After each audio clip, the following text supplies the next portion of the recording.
સંખ્યા બહુ ઓછી જોવા મળે છે કારણ કે ભરતીની અંદર તો લાખોની અંદર ફોર્મ ભરાતા હોય છે. સંખ્યા ઓછી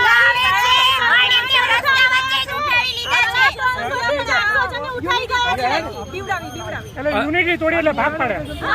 અલગ અલગ જગ્યાએથી ઉઠાઈ લીધા છે. એટલે કોને કોને ભાગ પડે શું કેવું? એ તો કોઈને કઈ ખબર જ નથી. મોબાઈલે ચેક કર્યા છે ને બધું કર્યું છે. મોબાઈલ પણ લઈ લીધો છે તમે. પોલીસ દ્વારા એમના મોબાઈલ પણ ચેક કરવામાં આવે છે, જે ખરેખર પ્રાઇવસીનો ભંગ છે.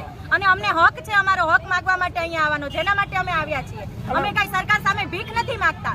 નવી શિક્ષણ નીતિ મુજબ એમને પરીક્ષા લીધી, એ પરીક્ષા અમે લોકોએ પાસ કરી, તો અમારો હક છે કે હવે અમે સરકારી શિક્ષક તરીકે નોકરી કરી શકીએ.